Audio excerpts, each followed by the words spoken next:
Hoje, na classe dos adultos, estamos dando início ao quarto trimestre de 2024, onde estudaremos esta revista comentada pelo pastor Elinaldo Renovato. Ela tem como tema geral as promessas de Deus. Deus é um Deus de pactos, um Deus de alianças. Ele não só fala, mas também age em nosso benefício. O subtema geral diz: confie e viva as bênçãos do Senhor, porque fiel é o que prometeu. Confiar é a resposta humana esperada diante das promessas, e isto se desdobra em fé e obediência. Viver as bênçãos do Senhor não implica em uma vida com ausência de dificuldades e tribulações. Não. Apesar das aflições, somos mais do que vencedores. Somos abençoados. Porque fiel é o que prometeu, aparece aqui no subtema, ecoa Hebreus capítulo 10, versículo de número 23. Gravamos um pequeno vídeo introdutório sobre o trimestre e ele seguiu o seguinte roteiro: introdução, apresentação do comentarista, objetivos e característica do trimestre, divisão pedagógica do sumário, ou seja, alocamos as lições em 3 blocos, em seguida, indicação de material complementar e, por fim, orientações pedagógicas. O link está aqui no card, vale muito a pena conferir. Para esta aula introdutória, a aula de número 1, temos o seguinte título: As promessas de Deus. Os nossos objetivos são definir as promessas divinas como um convite especial da parte de Deus ao seu povo para desfrutar uma grande bênção. Em segundo lugar, apresentar os fundamentos das promessas divinas e a infalibilidade de Deus no tocante ao cumprimento das promessas. Por fim, elencar os tipos e propósitos das promessas divinas ao longo da Bíblia. Teremos 2 lições para tratar sobre esse assunto. Lição de número 1 e a lição de número 13. Vamos ao nosso texto áureo que nos diz: E disse-me o Senhor, viste bem, porque eu velo sobre a minha palavra para cumpri-la. Jeremias capítulo de número 1, versículo 12. Temos aqui a paráfrase NTLH para fazermos uma tradução, ou melhor, uma comparação de texto. E ela nos diz: o Senhor me disse, você está certo, eu também estou vigiando para que as minhas palavras se cumpram. O contexto aqui é uma pergunta de Deus ao profeta Jeremias. Jeremias, o que é que você está vendo? Como foi uma pergunta feita pelo próprio Deus, eu penso que Jeremias, apesar do óbvio, parou para ponderar, para considerar. Não pode ser outra coisa. Senhor, eu vejo uma vara de amendoeira. E o Senhor responde a Jeremias imediatamente: você viu bem, eu velo em cumprir a minha palavra. Qual o sentido desta passagem? Na Terra Santa, a amendoeira ela floresce geralmente em janeiro, dando a primeira indicação de que a primavera está chegando. A palavra em hebraico para amendoeira é saked, enquanto a palavra vigiar ou acordado é soquete. Deus usou esse jogo de palavras para chamar a atenção de Jeremias para o fato de que ele está sempre acordado para velar sobre sua palavra e cumpri-la. Deus estava dizendo a Jeremias: eu não estou dormindo, eu não estou desapercebido, estou bem acordado, estou vigilante e as minhas palavras se cumprirão. Em outros comentários, há uma menção bem interessante sobre essa passagem aqui. A amendoeira, ela era a primeira planta que florescia ao primeiro sinal de uma nova estação. Do dia para a noite, ela criava folhas e dava os seus frutos. Isso aqui indica justamente o tempo das promessas de Deus. Quando chega o tempo de Deus fazer alguma coisa, quando chega o tempo exato de Deus agir, ele faz do dia para a noite, porque ele é poderoso. As afirmativas divinas são sólidas. Nem sempre posso confiar nos meus sentidos, porque eles são capazes de me iludir. Nem sempre posso confiar na minha mente, porque ela está sujeita a se equivocar.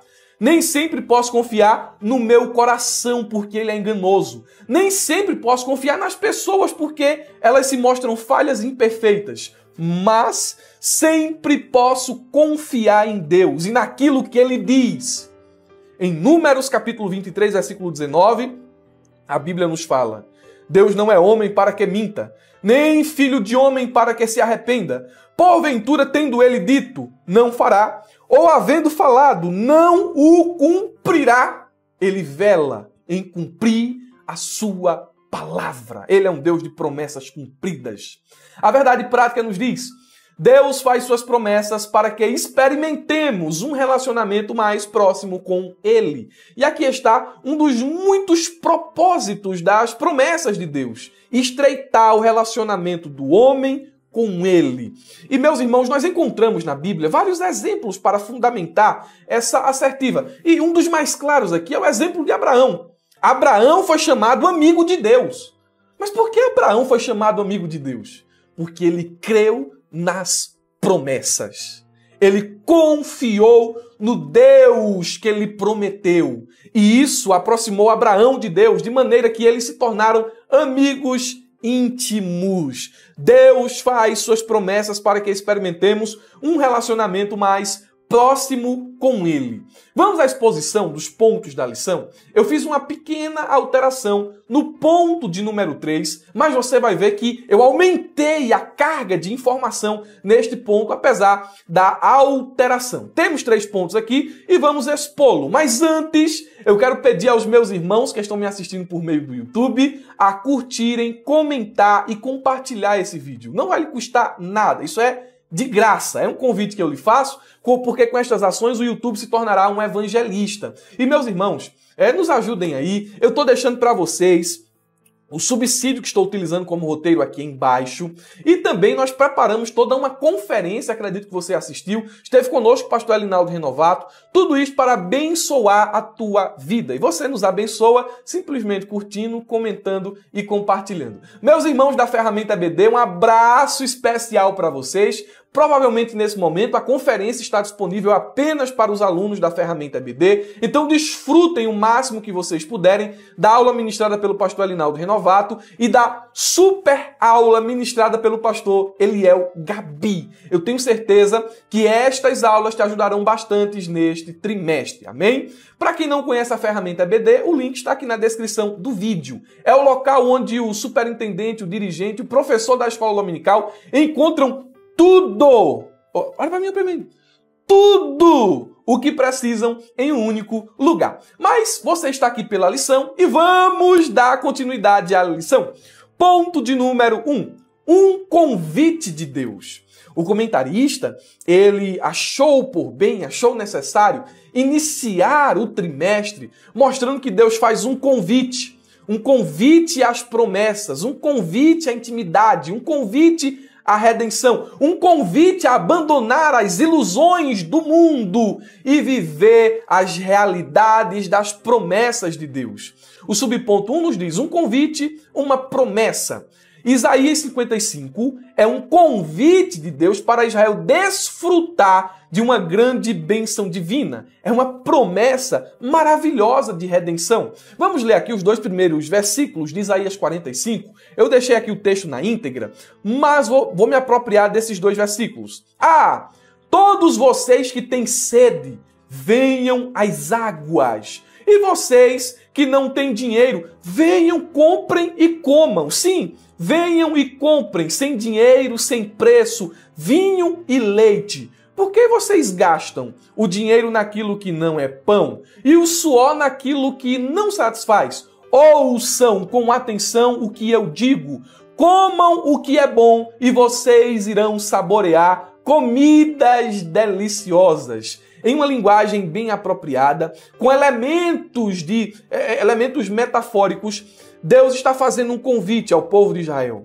E eu segui aqui alguns pontos, não é? Não é só o povo de Israel a quem esse convite se dirige, mas a todos os homens, em todos os lugares. Porque olha a expressão primeira aí do versículo de número 1. A todos vocês. Então, todos são convidados aqui, não somente os judeus. A salvação não é algo proprietário dos judeus. Primeiro foi ofertado a eles, primeiro a palavra da salvação foi pregada a eles. Mas o convite se estende a todos os homens em todos os lugares. Qual é a condição necessária para ser bem-vindo à graça do Evangelho? Para receber este convite e ser aceito? Né? A condição é simples: ter sede. É o que o versículo nos diz aqui. Vocês que têm sede, venham. Aqueles que desejam verdadeiramente a graça de Deus são os que a receberão de braços abertos. Essa sede aqui não é uma sede física, é uma busca interior, é uma ânsia da alma. Os felizes, os bem-aventurados são aqueles que não estão satisfeitos com a superficialidade do mundo e seus prazeres passageiros. Não, eles não confiam nas suas próprias justiças, nas suas próprias obras, mas eles reconhecem a sua necessidade profunda de Deus, da sua graça, da sua misericórdia, da justiça de Cristo. Esses são os que têm sede espiritual. E é a esses a quem o convite é lançado. A todos vocês que têm sede, venham. Para onde são convidados? Porque já sabemos aqui a quem o convite foi dirigido, qual é a condição de ter sede, mas para quê? Para onde eles são convidados? São convidados às águas. Vinde às águas. Interpretando essa passagem à luz do Novo Testamento, venham a Cristo. João 7,37 diz: se alguém tem sede, que venha a mim e beba. A água da vida está disponível gratuitamente para quem desejar. Portanto, venham sedentos, bebam desta fonte inesgotável. Ela saciará suas necessidades mais profundas. Aquilo a que eles são convidados a fazer. No versículo 1, nós encontramos a expressão: vinde comprai, não é? E vinde comei. E aqui essa passagem é interessante. Como é que eu posso vir comprar, vir desfrutar, se eu não tenho condições? Se eu não tenho dinheiro? Isso mostra o desamparo do homem, a condição de pobreza do homem. Eu não tenho dinheiro para comprar, eu não posso comprar, eu não posso adquirir isso. Mas mesmo assim, dentro do convite de Deus, ele diz assim: você que não tem dinheiro, pode vir, pode comprar. Fica implícito no texto que alguém já pagou a conta. E à luz do contexto de Isaías 55, sobretudo puxando Isaías 53, é porque o preço foi pago por Jesus, o servo sofredor. Ele pagou o preço. E mesmo você sem ter dinheiro, sem ter condições, você pode vir, comprar e desfrutar, porque Jesus pagou o preço. Olha o convite a esta promessa: venham desfrutar de todas as promessas, venham desfrutar de todas as bênçãos que eu tenho preparado para vocês. Mas Senhor, olha como eu sou, olha quem eu sou, não tenho condições, não posso, sou miserável. Ah, Senhor, olha para a minha vida, mas eu não tenho condições de me aproximar. Não. Eu estou chamando. Sou eu quem estou chamando vocês. O preço está pago, não precisa ter dinheiro. Deixe de lado aquilo que não satisfaz a alma. Deixe de lado aquilo que é inútil. Deixe de lado os prazeres e venha desfrutar daquilo que é real. Eu estou oferecendo a você. Está tudo pago. Que convite maravilhoso. William MacDonald fala sobre a completude da provisão e da promessa. As bênçãos consistem nas águas do Espírito, no vinho da alegria e no leite da boa palavra de Deus. São dádivas da graça de Deus obtidas sem dinheiro e sem preço. Porém, quando chegamos aqui no versículo de número 6, nós encontramos aqui meio que uma condicionalidade para desfrutar dessa. Não precisa ter dinheiro. Você pode vir desfrutar, mas há uma condicionalidade. O texto nos diz o seguinte, subponto 2, é preciso buscar ao Senhor. Você precisa buscar. Você quer desfrutar, você pode vir do jeito que você está, sem dinheiro, sem nada, nessa condição de miserável espiritual. Você pode vir. Agora você tem que vir. Você tem que buscar. A lição nos diz, no versículo 6 do capítulo 55, aparece o seguinte imperativo: buscai ao Senhor enquanto se pode achar. Invocai-o enquanto está perto. Aqui somos instados pela palavra de Deus a buscar ao Senhor por meio da oração e de um relacionamento sincero, a fim de alcançarmos uma resposta dele. No Novo Testamento, nosso Senhor ensinou que a quem pede será dado, quem busca encontrará e quem bate a porta será aberta. Nós não ficaremos sem resposta, não ficaremos de mãos vazias se dispormos o nosso coração a buscar o Senhor. O Senhor Jesus então confirma, porque aquele que pede recebe, o que busca encontra, ao que bate se abre. Busquemos a Deus enquanto podemos fazer isso hoje. A chave para desfrutar da bênção segura e duradoura de Deus é simples. Venha, venha, venha, ouça, venha a mim, dê ouvidos. É o que diz os primeiros 3 versículos de Isaías 55. Mas o que exatamente está envolvido neste ato de vir? O restante dos versículos deste capítulo nos explicam. Primeiro, o ato de vir envolve o reconhecimento da urgência. Enquanto o dia da oportunidade ainda dura, precisamos reconhecer a sua urgência. A oportunidade, o fim, né, das oportunidades de Deus, eles se aproximam. Ela não pode ser negligenciada. Não podemos negligenciar as oportunidades que Deus nos concede. Em segundo lugar, renúncia ao pecado. Buscar ao Senhor envolve não só reconhecer a urgência, mas envolve também renunciar o pecado. O pecado precisa ser abandonado. O processo de ir ao Senhor envolve reconhecer e renunciar o mal. E isso significa abandonar os nossos caminhos errados e nos voltarmos para Deus, que é compassivo e perdoador. É o que diz o versículo de número 7. O ato de ir ao Senhor também envolve submissão total. Leia o versículo 8 e 9. Devemos submeter tudo o que pensamos e fazemos à vontade do Senhor. E isso significa alinhar nossas escolhas e ações com os princípios divinos. O subponto 3 nos diz: é preciso se arrepender.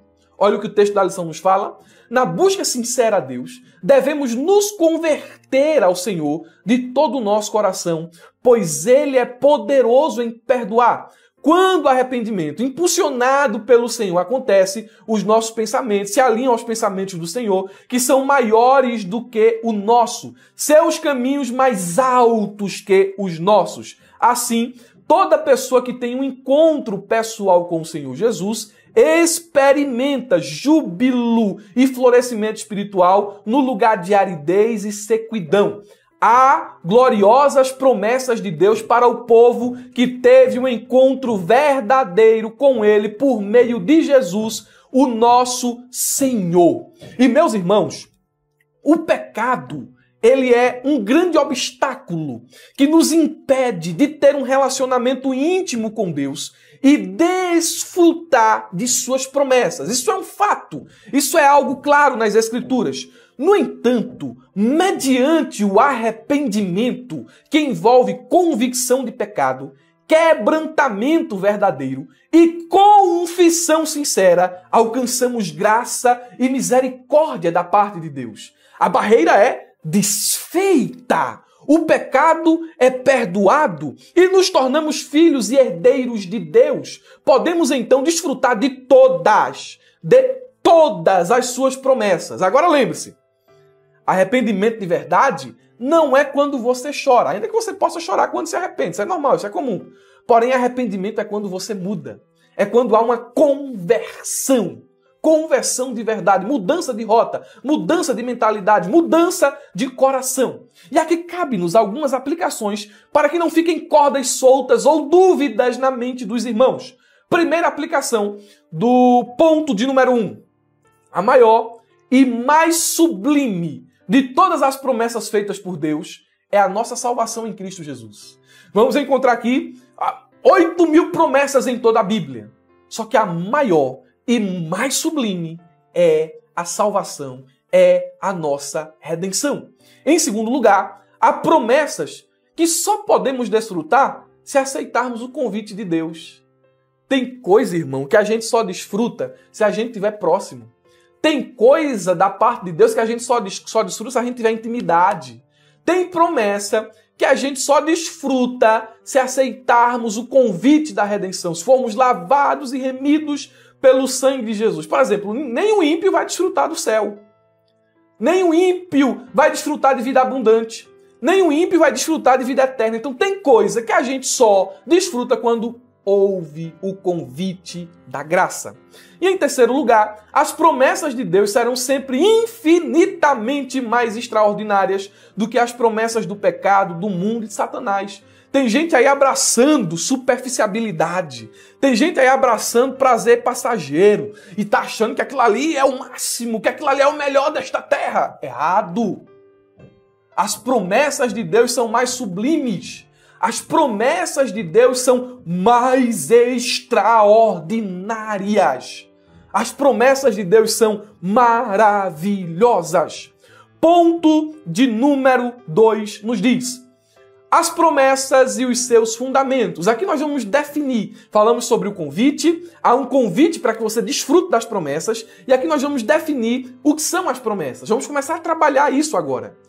Primeiro subponto: as promessas na Bíblia. A palavra promessa está presente ao longo de toda a Bíblia. Portanto, podemos afirmar que a palavra promessa refere-se ao ato ou efeito de Deus comprometer-se com alguém em relação a alguma coisa. Eu vou trazer uma definição do que é promessa aqui, mas deixe-me aqui já complementar isso aqui. Antes de Deus se comprometer com alguém, ele se compromete com a sua palavra. Por exemplo, Deus fez promessas a Abraão que se cumpriram depois de sua morte. Ora, a morte pode desobrigar um homem em relação a outro a não cumprir a sua palavra, a não cumprir as suas promessas. Mas isso não acontece com Deus. Mesmo depois que seus servos morrem, Deus cumpre as promessas feitas. Deus disse a Abraão que ele se tornaria uma grande nação. Abraão não viu isso, ele viu Isaac. Ele viu os filhos de Quetura. Mas ele não viu uma grande nação, ele não viu o povo de Israel. Mas Deus cumpriu a sua palavra. Deus disse a Abraão que o povo passaria um período no Egito, mas que depois seria tirado de lá. Abraão morreu. Mas Deus cumpriu a sua promessa. Então, antes de Deus se comprometer com alguém, ele se compromete com a sua palavra. Agora, definindo o que é promessa, em termos mais específicos, promessa é o compromisso oral ou escrito de realizar um ato ou de contrair uma obrigação. A promessa é, portanto, uma declaração que, embora diga respeito a fatos que irão acontecer no futuro, gera no presente um compromisso, ou seja, um vínculo, uma obrigação. A promessa é um ato de vontade, é uma declaração de um querer que, entretanto, quando dirigido a outras pessoas, uma vez aceito, gera uma obrigação da parte de quem prometeu. A promessa de Deus é de cumprimento certo e inevitável, porque o seu autor é o Deus fiel, o Deus que não muda, conforme Malaquias 3,6, o Deus em quem não se encontra sombra de variação, conforme Tiago 1,17. Por isso, Jesus disse que os céus e a terra passarão, mas as suas palavras não hão de passar. Mateus capítulo 24, versículo 35, Lucas 21 e 33. Deus não promete com falsidade e nem promete qualquer coisa que não possa cumprir. As promessas divinas revestem-se de várias qualidades, sendo elas boas, 1 Reis 8 e 1 livro dos Reis 8 e 56, elas são santas, Salmo 105, verso 42, são grandíssimas e preciosas, 2 de Pedro 1 e 4, elas podem ser obtidas mediante a fé, Hebreus 11 e 33, são conferidas aos que creem, Gálatas 3 e 22, elas são herdadas mediante a fé e a paciência, Hebreus 6, 12, e elas se cumprem no devido tempo, Jeremias 33 e 14, Atos 7 e 17, Gálatas 4 e 4. Nenhuma das promessas divinas haverá de falhar. Isso nos leva ao segundo subponto. Deus é infalível. Olhe o fundamento, o alicerce das promessas.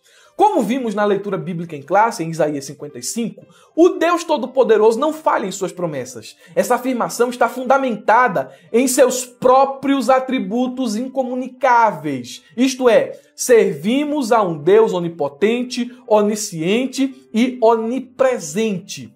No estudo da teologia, nós aprendemos que atributos de Deus são as qualidades ou características atribuídas a ele a partir do ensino da Bíblia Sagrada. Esses atributos são divididos em duas categorias principais: atributos comunicáveis e atributos incomunicáveis. Os atributos incomunicáveis são aqueles que afirmam a grandeza e a majestade absoluta de Deus e pertencem somente a Deus, não tendo sido compartilhados com a humanidade. São atributos que se referem às características intrínsecas e inerentes à natureza de Deus. E alguns exemplos aqui são aqueles que estão no texto da lição: onipotência, onisciência, onipresença, imutabilidade e eternidade. Em contrapartida, apenas a título de explicação, os atributos comunicáveis são assim chamados porque de alguma forma são comunicados, compartilhados com os seres humanos e também porque são reflexo do caráter de Deus e que podem ser experimentados e vivenciados por nós. Alguns desses exemplos desses atributos são amor, bondade, misericórdia, graça, paciência, sabedoria e justiça. Isso é visto nos homens, ainda de uma forma muito imperfeita, mas é visto nos homens. São atributos comunicáveis. Agora, os atributos incomunicáveis de Deus, não. Ele não compartilha nem com os homens, nem com os anjos e nem com qualquer outra criatura. As promessas de Deus são infalíveis porque elas têm como fundamento os atributos incomunicáveis de Deus, ou seja, a pessoa que Deus é, aquilo que Deus é. São atributos inerentes, são atributos intrínsecos. Então as promessas estão fundamentadas em Deus. No Deus que, em primeiro lugar, é onipotente. Eu vou apenas descrever aqui alguns atributos. Onipotente, atributo incomunicável. O que é onipotência? Onipotência significa todo-poderoso. Ter todo o poder. A palavra onipotência não aparece na Bíblia, mas seu ensino é facilmente percebido. A onipotência pode ser vista na obra da criação. Como é que ele chama do nada tudo que existe? Do nada ele chamou o universo à existência. Isso é onipotência. A onipotência pode ser vista nos textos de Gênesis 18 e 14, Jeremias 32 e 17, onde a Bíblia nos afirma que não há nada difícil para ele. O ensino bíblico também diz que para Deus tudo é possível. Também a Bíblia nos fala que nada pode impedir o seu propósito. Ele conduz a história, ele possui pleno controle de todas as coisas, até mesmo os menores detalhes, como o cabelo de nossa cabeça, ou de um pardal que não cai sem a permissão de Deus. Então, há vários textos na Bíblia que sustentam a doutrina da onipotência. Ele é onipotente. Não há nada impossível para ele. Sabe por que a promessa é segura? Sabe por que a promessa é infalível? Porque a promessa é certa, porque ela descansa sobre esse atributo da onipotência. Aí temos aqui ainda atributos da onipresença. Ninguém foge da presença de Deus. Todo mundo está na presença de Deus. Não dá para fugir desta presença. Se a gente subir, ele está lá. Se a gente descer, ele está lá. Não tem como se esconder. Então, o Deus presente é o Deus das promessas. Você nunca está sozinho. O Deus das promessas está conosco. E, por último, nós temos a questão da onisciência, que é mais um dos atributos incomunicáveis de Deus. E esse atributo incomunicável, ele diz que Deus é todo sábio, que Deus conhece tudo, passado, presente e futuro. Ora, um Deus que tudo conhece e conhece perfeitamente, porque Deus não sabe uma coisa mais do que outra. Ah, Deus sabe mais de português do que de matemática. Não, o conhecimento dele é perfeito em todas as áreas. Tudo, ele conhece tudo. Um Deus que conhece tudo não erra. Um Deus que conhece tudo não falha. Um Deus que conhece tudo não é pego de surpresa. Você acha que tem alguma promessa que ele não pode cumprir? O Deus onipotente, onipresente e onisciente. As promessas dele são infalíveis. Pode se levantar o homem, pode se levantar o inferno, pode se levantar quem quiser. As promessas deles vão acontecer. Olha, irmão, descanse. Porque às vezes a pessoa fica ansiosa. Ah, porque esqueceram de mim? Ah, porque isso? Porque aqui não tem condição? Porque eu moro distante? Porque a minha família? E a gente bota um monte de impossibilidades. E se esquece que nós servimos ao Deus do impossível. Deus é o Deus do impossível. Aleluia! Glória a Deus!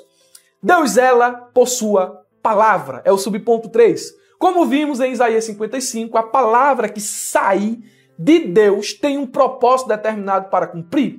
Aqui está embasada a fidelidade de Deus e é por isso, né, que ele garante o cumprimento das suas promessas conforme estão expostas em sua poderosa palavra. Temos o texto aí de Isaías 55, versículo 10 e 11, você pode ler, onde ele fala o seguinte: porque assim como a chuva e a neve descem do céu e para lá não voltam, sem que primeiro reguem a terra e a fecundem e a façam brotar para dar semente ao semeador e pão ao que come, assim será a palavra que sair da minha boca, não voltará para mim vazia, mas fará o que me apraz e prosperará naquilo para que a designei. A chuva é uma dádiva celestial. Ela vem descida do céu, projetada para ser eficaz, não retornar vazia, porque aqui a gente tem o processo, né, da água, estado líquido, sólido e gasoso.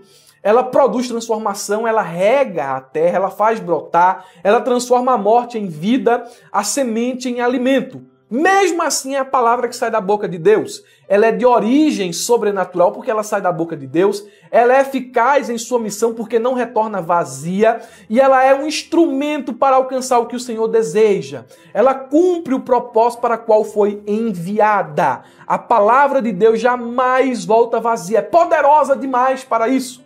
Quando Deus lá no princípio disse, haja luz, qual foi o resultado imediato? Houve luz. Quando Jesus disse, cala-te e aquieta-te, qual foi o resultado? O vento cessou e o mar se acalmou. A palavra de Deus prosperará. Deus terá sucesso em tudo aquilo que fala. E há um texto aqui bem interessante em Josué 25:15, que diz, de todas as boas promessas do Senhor à nação de Israel, nenhuma, olha para mim, nenhuma delas falhou. Todas se cumpriram. E nós podemos extrair aqui um princípio desse texto. De todas as boas promessas de Deus na minha e na sua vida, nenhuma falhará. Tudo que ele falou nos detalhes há de se cumprir. Você pode dar um glória por isso? Você pode dar um amém por isso? Você pode digitar aqui nos comentários, eu creio, irmão Murilo, porque eu creio. Glória a Deus. Terceiro ponto. Tipos e propósitos das promessas. Eu fiz uma alteração aqui, porque eu juntei o subponto 1 e o subponto 2 em um único ponto. E eu coloquei aqui promessas incondicionais e promessas condicionais. O comentarista, ele fala sobre a condicionalidade das promessas, não é? As condições em que as promessas foram feitas. Mas eu fiz um acréscimo aqui. Não é só uma questão de saber a condição em que a promessa foi feita, mas a quem a promessa foi dirigida. Isso é importante para uma interpretação sadia e uma aplicação correta. Há promessas que são gerais. Promessas que Deus faz a todos os homens sem distinção. Por exemplo, as promessas de Deus dirigidas a Noé. Lá em Gênesis 8:22, 9, do 1 ao 17, Deus prometeu não cessar enquanto a terra durar, sementeira e cega. Então a colheita, a semente, o período de plantar, o período de colher, frio e calor, verão e inverno, dia e noite. Você acordou hoje, o dia raiou. Ou então você está aí, é de noite, você está assistindo, é noite. Isso aí está acontecendo, tem noite, tem dia. Porque Deus fez essa promessa a Noé. Enquanto a terra durar, as estações estarão aí. Dia e noite estarão aí. Então, todas as vezes que você se levantar, você sair de sua casa e ver lá o sol raiando, é um anúncio da fidelidade de Deus. Deus é fiel, tá vendo aí? Deus cumpriu. Deus está cumprindo sua promessa feita a Noé. E essa promessa diz respeito a todos os homens. Ela é geral. Porque a Bíblia diz em Mateus 5:45 que o sol e a chuva vem tanto sobre justos quanto sobre os injustos. Promessa geral de Deus. Promessa geral de Deus. Então, há promessas que são gerais, há promessas que são nacionais. Nós veremos isso a partir da próxima lição, onde falaremos sobre promessas de Deus para Israel e depois promessas de Deus para a igreja. Promessas que são dirigidas a uma nação, a um povo em específico. E é bom você ler 1 Coríntios, capítulo 10, versículo 32. A Bíblia fala de 3 povos diferentes: os gentios, os judeus e a igreja. Há promessas que não são nacionais, mas são grupais, que são dirigidas a grupos específicos que não chegam a constituir uma nação, mas que são agrupamentos de pessoas que estão ligadas ou por laços de parentesco, tribos e clãs, ou ainda por vínculos de outra natureza, profissional, gênero. Como assim promessas grupais? Há promessas que são específicas para a tribo de Judá, promessas que são específicas para os levitas, há promessas que são específicas para certos grupos, como por exemplo os recabitas. Leia Jeremias capítulo 35, versículo 18 ao 19. Há uma promessa para a família dos recabitas. Então, nós temos promessas gerais, promessas nacionais, promessas grupais e também promessas individuais. Promessas que foram exclusivamente dadas a determinadas pessoas. Por exemplo, a promessa feita a Abraão. Sai da tua terra, do meio da tua parentela, para uma terra que te mostrarei. E Deus diz assim, vou fazer de você uma grande nação. Abençoarei os que te abençoarem, amaldiçoarei os que te amaldiçoarem. Essa promessa, ela é específica, promessa de grande nação, específica para Abraão.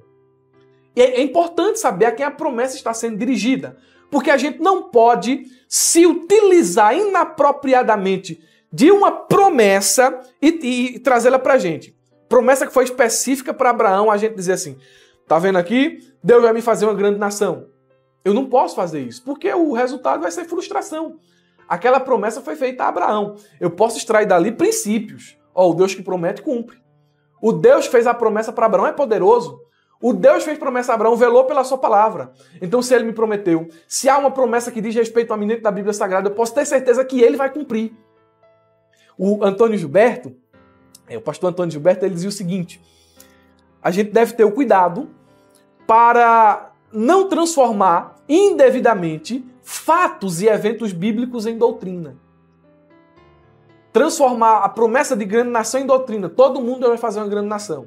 A gente deve se apropriar do texto de forma correta, extrair no seu princípio a sua verdade. E, voltando aqui, saindo, do campo de quem as promessas são dirigidas para o campo das condições em que as promessas são estabelecidas, nós encontramos aqui os dois tipos de promessas que estão na lição, promessas condicionais e promessas incondicionais. As promessas incondicionais, elas independem da vontade humana para o seu cumprimento. Deus promete, e queira o homem ou não, participe o homem ou não, faça o homem alguma coisa ou não, elas se cumprirão.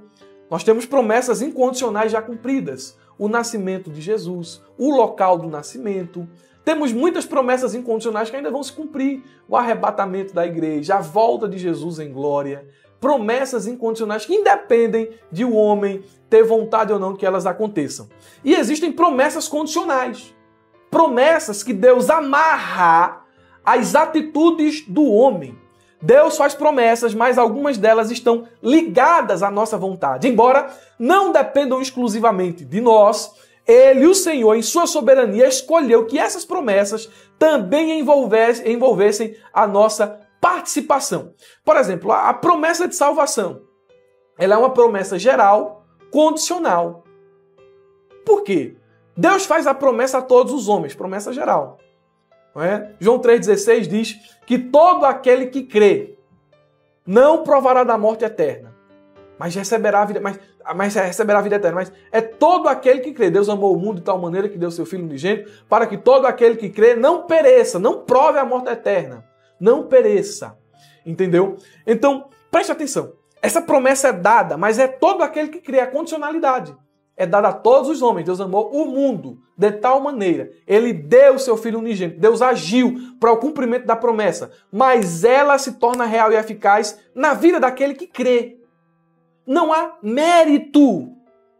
Não há uma participação meritória do homem no processo da salvação. Porque a questão dele é crer. Porque nós acreditamos no livre-arbítrio. Você crê, você quer, então venha, desfrute da minha promessa de salvação. Agora, irmão, se você não crê, se você não quer, aí você vai desfrutar de condenação. Lá em Marcos 16,16 diz, quem crê e for batizado será salvo.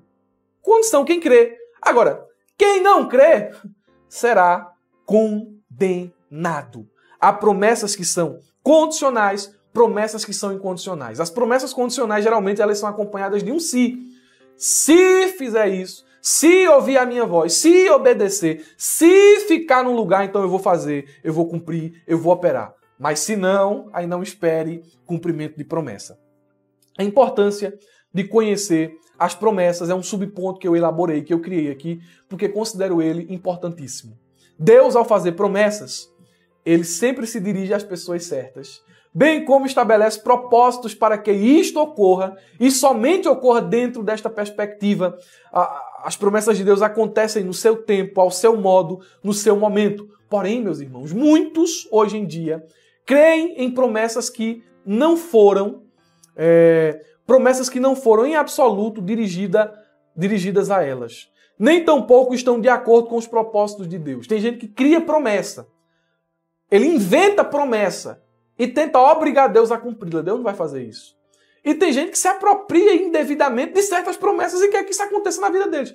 Também não vai acontecer. Nós devemos conhecer, olha a importância de conhecer as promessas. Olha a importância do trimestre. Olha como o trimestre é importante. Precisamos conhecer as promessas. Precisamos entender as promessas, ter intimidade com o Deus das promessas para então desfrutá-las.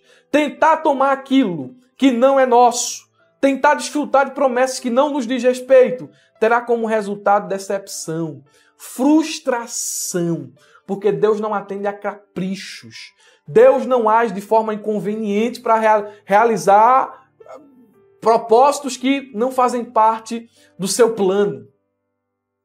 Nosso coração, por meio da oração, por meio do jejum, por meio da leitura e da meditação, deve estar alinhado com o coração de Deus, para que a gente saiba qual é a sua boa, perfeita e agradável vontade.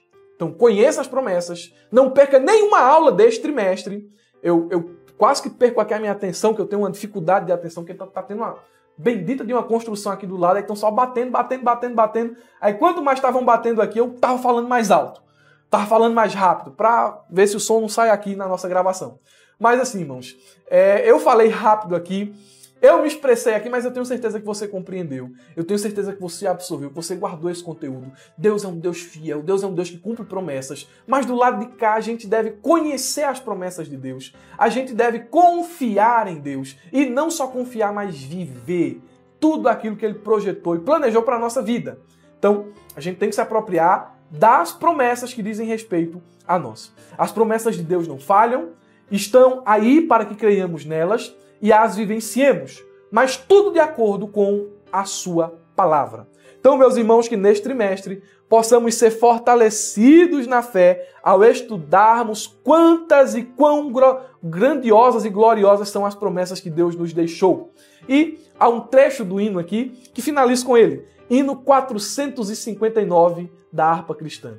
De Deus muito firme são as promessas. Falhando tudo, não falharão.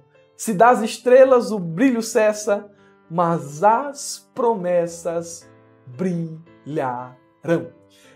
Consuma o conteúdo da lição, veja essa aula mais de uma vez e chegue em classe preparado.